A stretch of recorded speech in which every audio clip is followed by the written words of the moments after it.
Buongiorno a tutti, io sono Mudassar lì da parte di Occhio Ai Media e oggi siamo con Kyrre Lien per intervistarlo in occasione di Internazionale Ferrara.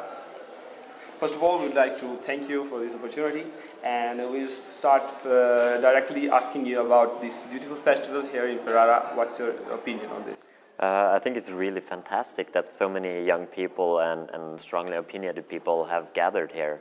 And for me, coming from Norway, it's been quite fantastic to see, and to see like people queuing forever to see one of the events. That's really good, and it's a beautiful city. Okay. And secondly, I would like to ask you, what do you do, and what's your job, and what do you think about all the things you're doing? So I work as a journalist or photographer. I do a lot of things, but what I mainly try to do is to tell stories that maybe we don't see that much in the press. So lately I've been doing a large project about internet debaters, people who are writing comments online and expressing their hate there. I would like to ask you your opinion on what Donald Trump said about media, because he said that media has always fake news. What's your comment on that? I think generally, for me as a journalist, it's always difficult to have strong opinions about politics. That's for one thing. But of course, when Donald Trump is saying that all of these people, all of these outlets are fake news, then of course it hurts, because I know that aren't true. On the same other side, you have a lot of medias that have a strong opinion on some topics, meaning that they are not always nuanced or objective in the way they tell stories. But in general, I think that most newspapers and most journalists, they have a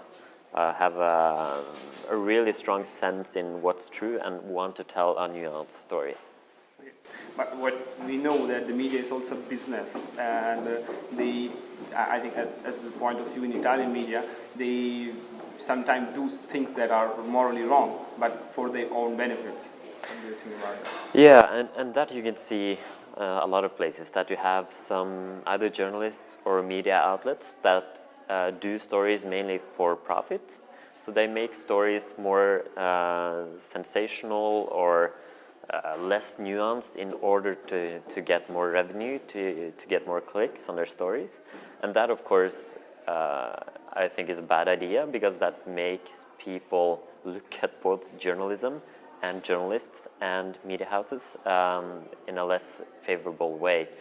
So for me, I would like journalists and media owners to strive to have a more nuanced and proper journalistic product. So now I've got some example of Italian press. First of all, this is written: an asylum seeker was arrested with 200 grams of drugs. And the second news is a young man aged 25 dies for overdose. The situation is, this is a different case, and the second one is a different case. This is marijuana and this is heroin. Yeah. So they have, first of all, written asylum seeker, that wasn't necessary, and then they connected it with this second news that was, this one was, I think, 30 kilometers from Ferrara, away from Ferrara, and this was, I think, in Ferrara. So this is the situation here in... Yeah, I think so this as a single incident is for me completely wrong. It doesn't have a journalistic ethics, because what they're doing here, if you see the first story as if you isolate that as a first story, then you see that they make a huge point of it being an asylum seeker. So from my background, my journalistic background, I see that they do it as a point to try to make to almost split the community. So they're seeking something that necessarily aren't important. Like, they wouldn't have written Italian man arrested for blah blah blah. So that's one point. But also, when they're connecting these two stories, they are doing it in a way so that the reader don't understand the difference. They make it intentionally so that they are connecting those two separate stories. And in Norway, for instance, they would, I hope, if they would done something like this, they would have gotten into big troubles because it's journalistically not ethical. And then there's a second example of a big Italian press, I would say. It's written, they say that they're a scientific survey, and they say that 1 Islamic out of 3 say that he doesn't want to integrate. This was on 19 September. And on 20 September, they written 4 Islamic out of 10 say that the woman must not study. And 21 September, they said 1 out of 4 Islamic say that the jihadists are right. So this is, I would call it 3 days of Islamophobia. They really try to do these things that they're properly wrong, because I don't know how all these facts are coming up. Yeah. Where are they coming from?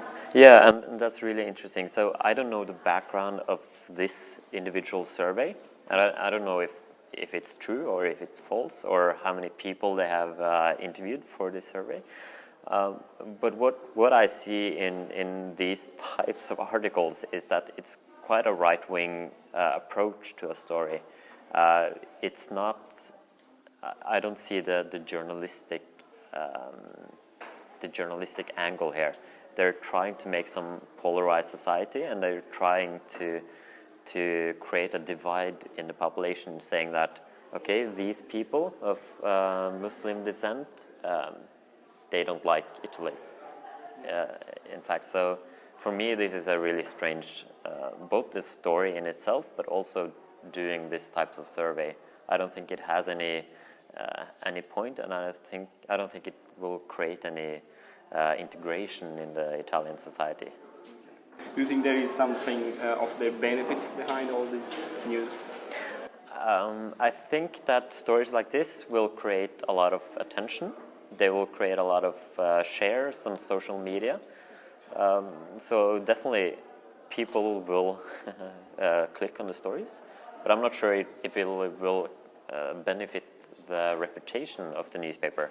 Probably not. So, thank you very much for this opportunity and Thank for your you. time. Abbiamo finito con l'intervista e ci vedremo con la prossima a fra poco.